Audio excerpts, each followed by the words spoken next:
Hello दोस्तों, सभी को गुड मॉर्निंग। और आज 3 डायमेंशनल जो 3V में ज्यामिति है 12th क्लास में, उसकी जो सेकंड एक्सरसाइज है, दूसरी एक्सरसाइज है आपकी, वो आज हम करेंगे। इसमें जो आपका इसका में जो क्वेश्चन है, रेखा की इक्वेशन निकालने के, मैंने आपको पिछले वीडियो में बताया है कि यदि हमारे पास एक बिंदु है और एक सदिश के समांतर रेखा का समीकरण है, तो उसका समीकरण होता है R = A + λB। मैंने आपको पिछले वीडियो में बताया था। और उसके बाद बताया था यदि आपके पास 2 बिंदु है तो 2 बिंदुओं से जाने वाली रेखा का समीकरण होता है, मैंने आपको बताया था R = A + λ और ब्रैकेट के अंदर B - A। उसके बाद मैंने बताया था यदि आपको 2 रेखाओं के दिक कोसाइन दिए हुए हैं तो वो 2 रेखाएं परस्पर लंबवत होंगी यदि उनके दिक कोसाइन के गुणनफल का योग कितना आता है? 0। तो हमें दिया हुआ है ये 3 रेखाएं हैं आपकी, और तीनों रेखाओं के, ये पहली रेखा के दिक कोसाइन है, ये दूसरी रेखा के लिए दिक कोसाइन है, और ये तीसरी रेखा के लिए दिक कोसाइन है। हमें दिखाना है कि 3 रेखाएं परस्पर क्या है? लंबवत हैं। तो हमें दिया हुआ है जो पहली रेखा है उसके लिए पहली रेखा के लिए दिक कोसाइन है, L1 की वैल्यू है 12/13, M1 की वैल्यू है -3/13 और N1 की वैल्यू है -4/13। ये पहली रेखा के लिए दिक कोसाइन दिए हुए हैं L1, M1 और N1। दूसरी रेखा के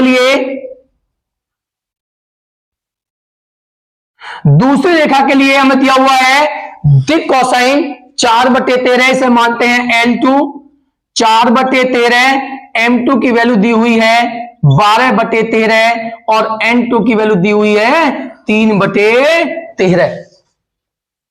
इसके बाद तीसरी रेखा के दिक कोसाइन ये दिए हुए हैं, ये तीसरी रेखा है आपकी, और इस तीसरी रेखा के दिक कोसाइन दिए हुए हैं L3 की वैल्यू है 3/13 और M2 की वैल्यू है -4/13 और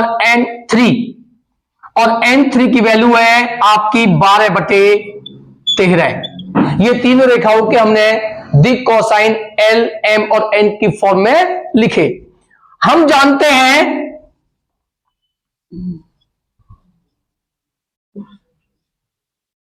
यदि 2 रेखाओं के लिए L1, L2, M1, M2, N1, N2 बराबर क्या आता है? 0। अगर 0 आता है तो वो परस्पर लंबवत होते हैं, तब वे रेखाएं परस्पर लंबवत होंगी। ये मैंने आपको पिछली वीडियो में भी बताया था। यदि दिक कोसाइन के गुणनफल का योग 0 है तो वो रेखाएं परस्पर लंबवत होंगी। हमें दिखाना है तीनों रेखा एक दूसरे पर लंबवत हैं, तो 2 एक साथ लीजिए आप। तो पहले लेते हैं पहली और दूसरी रेखा के लिए, ठीक है? तो पहली और दूसरी रेखा के लिए, पहली व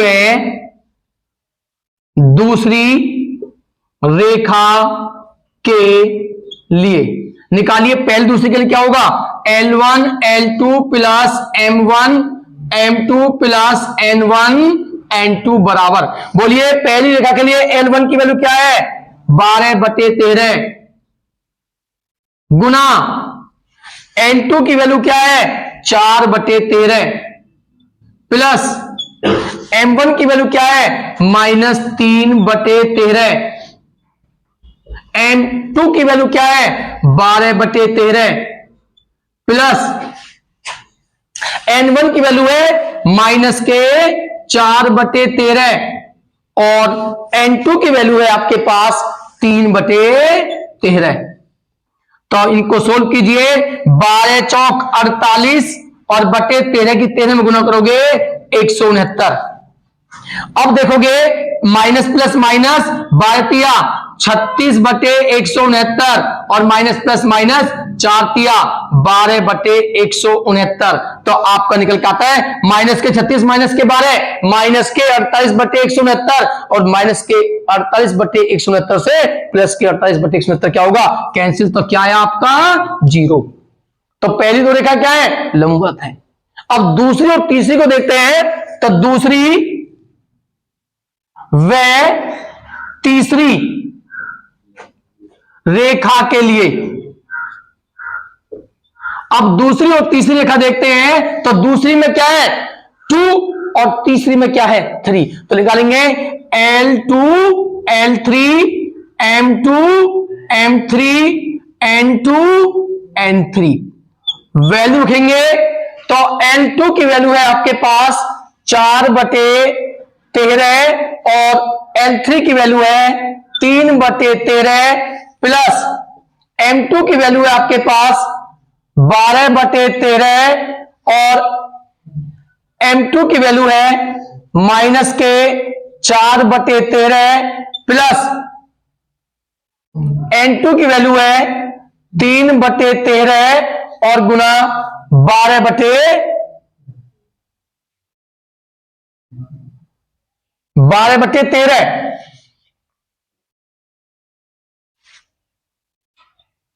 तो गुना कीजिए 4 तिया 12/169 माइनस प्लस माइनस 12 चौक 48/169 और माइनस प्लस प्लस प्लस 12 36/169। तो क्या देखते हो प्लस के 36 प्लस के 12 48/169 और माइनस के भी कितने हैं 48/169।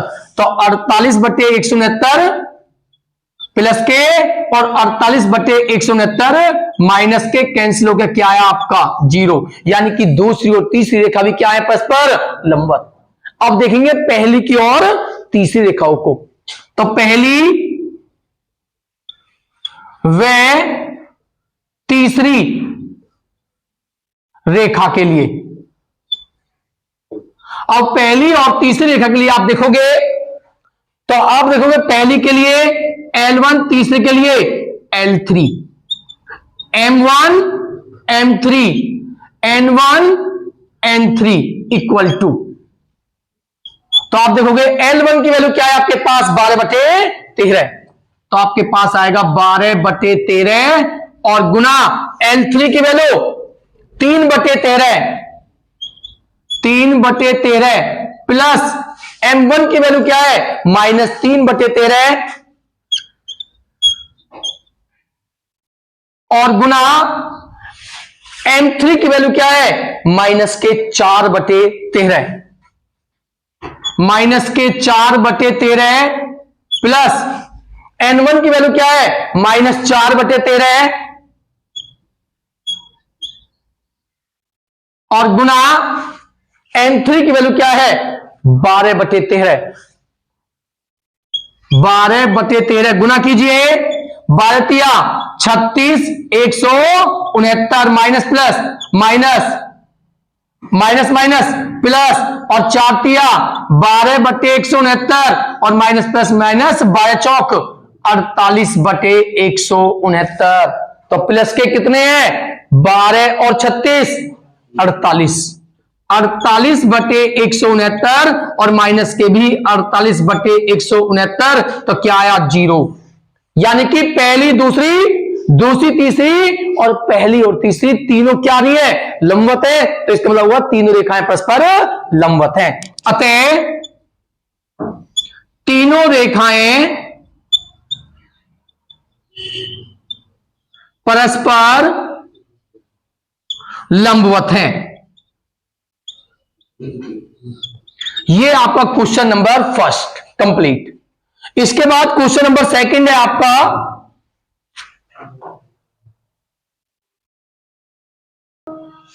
तो क्वेश्चन नंबर सेकंड है हमें सिद्ध करना है कि बिंदु इस और इस बिंदु से जाने वाली रेखा इस और इस बिंदु से जाने वाली रेखा पर क्या है लंब, यानी दोनों रेखा क्या है परस्पर लंब।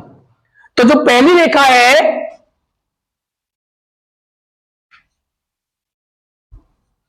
उसके बिंदु दिए हुए हैं हमें 1, -1, 2, व 3, 4, -2। ये आपका है x1, y1, z1, x2, y2 और z2। तो जब किसी रेखा पे दो बिंदु दिए हुए हो तो उसके हम दिक् अनुपात ज्ञात कर सकते हैं। तो पहली रेखा के जो दिक् अनुपात होंगे वो होंगे a1,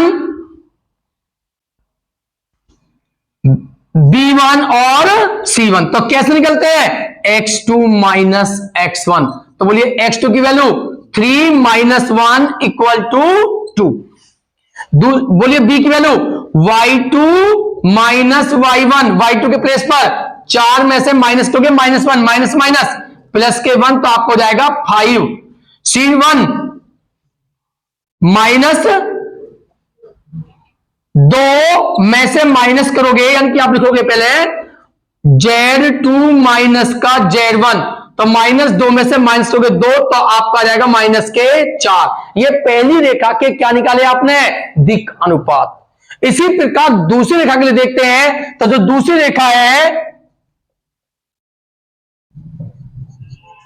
उसके बिंदु है उस पर 0, 3, 2 व 3, 5 और 6। ये दूसरी रेखा पे दो बिंदु हैं, तो इनके ऊपर शो कर सकते हैं x1, y1, z1, x2, y2 और z2। तो इसके भी दिक् अनुपात निकालते हैं। दिक् अनुपात सेम यही फॉर्मूला यूज होंगे। तो आप लिखोगे, इसके लाएंगे a2, b2 और c2। तो किस प्रकार निकलते हैं? x2 - x1। x2 के प्लेस पर 3 - x1 0 = 3। b2 के स्थान पर 5 - 3 = 2 और c2 के स्थान पर 6 - 2 = 4। तो सबसे पहले आपने दोनों रेखाओं के क्या निकाले? दिक् अनुपात। तो यहां से आपको ध्यान रखना है, मैंने पीछे बताया था, ये दोनों रेखाएं परस्पर लंबवत होंगी यदि क्या a1 a2 plus b1 b2 plus c1 c2 किसके इक्वल आ जाता है? 0। अगर दिक् अनुपात के गुणनफल का योगफल किसके बराबर आता है? 0। तो वो रेखाएं परस्पर क्या होंगी? लंबवत। तो हम देखते हैं a1 a2 b1 b2 c1 c2 बराबर। तो देखिए a1 के प्लेस पर a1 की वैल्यू 2, a2 के प्लेस पर 3, b1 के प्लेस पर 5, b2 के प्लेस पर 2 प्लस, यहां पे कर रहे हैं प्लस c1 के प्लेस पर -4 और गुना c2 के प्लेस पर 4। तो गुना कीजिए, 3 दूनी 6, 5 दूनी 10 और माइनस प्लस माइनस के 4 चौक 16 और 10 और 6 16 प्लस के, और 16 ही किसके हैं? माइनस के 16। तो 16 माइनस से प्लस के 16 कैंसिल, तो आपके पास क्या आएगा? 0। तो आप देख रहे हो a1 a2 plus b1 b2 plus c1 c2 की वैल्यू क्या आती है? निकल के 0। तो ये परस्पर क्या होंगे? लंबवत होंगे। अतः दोनों रेखाएं परस्पर लंबवत होंगी। ये आपका क्वेश्चन नंबर 2 कंप्लीट हुआ। इस प्रकार मैं एक बात बताता हूं, यदि दो रेखा समांतर होंगी तो मैंने बताया था a1/a2 बराबर b1/b2, यानी कि जो दिक् अनुपात है उनका रेशो कैसा होना चाहिए? इक्वल। तो वो होती है फिर हमारी समांतर। लेकिन जब दिक् अनुपातों का गुणनफल का योगफल क्या आता है? 0। तो वो रेखा होती है परस्पर लंबवत। इसके बाद देखते हैं क्वेश्चन नंबर 3। तो इसके बाद क्वेश्चन नंबर 3 है आपके सामने। हमें दर्शाना है क्वेश्चन नंबर 2 की तरह ही क्वेश्चन है, पर इसमें हमें क्या दिखाना कि वो समांतर है। तो समांतर के लिए पहले इनके दिक् अनुपात निकालेंगे। तो हमें दिया हुआ है कि इस बिंदु से जाने वाली रेखा के पहले हम सबसे पहले क्या निकालेंगे, दिक् अनुपात। तो पहली रेखा के दिक् अनुपात,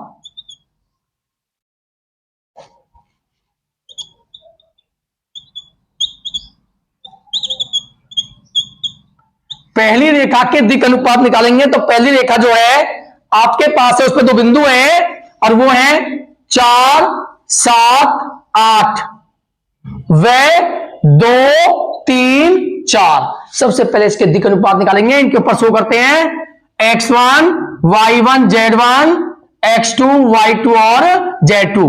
तो a1 क्या होगा, x2 माइनस x1। तो x2 की वैल्यू 2 माइनस x1 के प्लेस पर 4, तो बोलिए कितना आया, माइनस के 2। फिर निकालेंगे b1, क्या होगा, y2 माइनस y1, y2 के प्लेस पर 3 और माइनस y1 के प्लेस पर 7, तब बचेंगे आपके माइनस के 4। उसके बाद निकालते हैं c1, और c1 क्या होगा, बोलिए Z2 माइनस Z1, Z2 की वैल्यू 4 और माइनस Z1 के प्लेस पर 8, तो आपके क्या बचेंगे, माइनस के 4। ये हुए पहली रेखा के दिक् अनुपात। अब दूसरी रेखा निकालते हैं, दूसरी रेखा के दिक् अनुपात।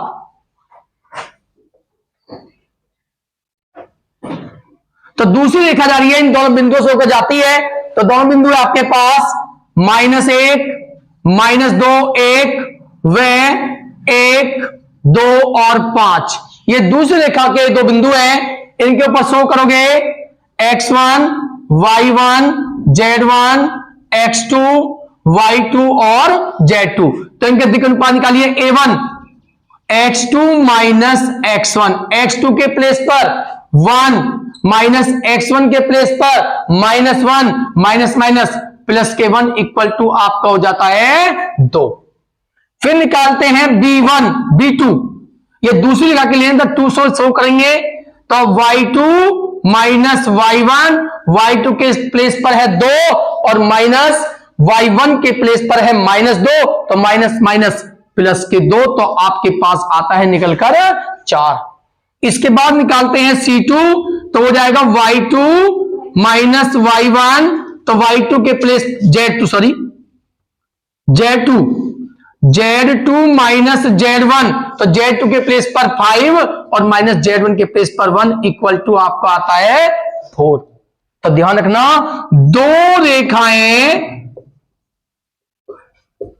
परस्पर समांतर होंगी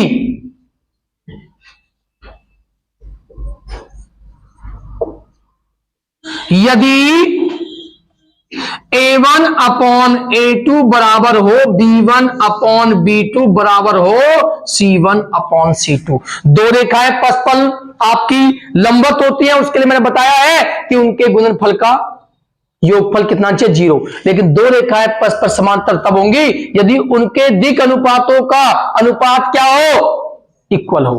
तो पहले निकालते हैं हम A1 अपॉन A2। तो A1 की वैल्यू क्या है, A1 की वैल्यू है आपके पास -2 और A2 की वैल्यू क्या है आपके पास, A2 की वैल्यू है 2, तो आपके पास आता है निकलकर -1। ठीक, फिर निकालते हैं B1 अपॉन B2। तो B1 के प्लेस पर -4 और बटे B2 के प्लेस पर 4, तो कितना आता है, -1। फिर निकालते हैं C1 अपॉन C2 और C1 के प्लेस पर -4 और C2 के प्लेस पर 4, तक कितना आता है, -1। तो आप देख रहे हो दिक् अनुपातों का अनुपात क्या आ रहा है आपका, -1 इक्वल है, समान है, अतः तीनों परस्पर समांतर हैं। अतः दोनों रेखाएं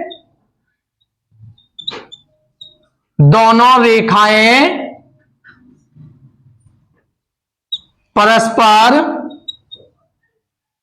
समांतर हैं। क्यों? क्योंकि आपके दिक् अनुपात, क्योंकि A1 अपॉन A2 बराबर B1 अपॉन B2 बराबर क्या है? C1 upon C2। इसलिए दोनों रेखाएं परस्पर क्या होंगी? आपकी समांतर रेखाएं हैं। आगे समझ में? तो दो रेखाएं लंबवत कब होंगी और दो रेखाएं परस्पर समांतर कब होंगी? जबकि उनमें क्या दिए हुए हो? उन पर बिंदु दिए हुए हो। तो इस प्रकार एक क्वेश्चन नंबर 3 है आपका। इसके बाद क्वेश्चन नंबर है आपका 4। तो क्वेश्चन नंबर 4 है, बिंदु 1, 2, 3 से होकर जाने वाली रेखा का समीकरण निकालना है जो सदिश इसके क्या है? समांतर। मैंने आपको बताया था एक बिंदु और एक सदिश के समांतर रेखा का समीकरण किस प्रकार निकलता है। मैंने आपको पिछले वीडियो में बताया था, जब आपके पास एक बिंदु हो और एक सदिश हो तो आप रेखा का समीकरण कैसे निकालते हो? तो जो बिंदु है उस बिंदु को तो हम कहते हैं ए, और बिंदु है आपके पास 1, 2, 3, जिसे सकते हैं सदिश फॉर्म में लिख सकते हैं I plus 2J plus 3K। ये तो बिंदु और सदिश इतने के समांतर, एक बिंदु और एक सदिश के समांतर। जो सदिश होता है हमारा, उस सदिश को हम क्या कहते हैं? B। सदिश होता है B और सदिश है हमारे पास 3I plus 2J minus 2K। इस बिंदु से होकर जाने वाली रेखा का समीकरण निकालना है जो इस सदिश के समांतर है। तो एक बिंदु और एक सदिश के समांतर रेखा का समीकरण, एक बिंदु व एक सदिश के समांतर रेखा का समीकरण मैंने आपको बताया था पिछली वीडियो में, वो होता है रेखा का समीकरण R इक्वल टू ए बिंदु प्लस लेमड़ा बी सदिश। ये फॉर्मूला होता है।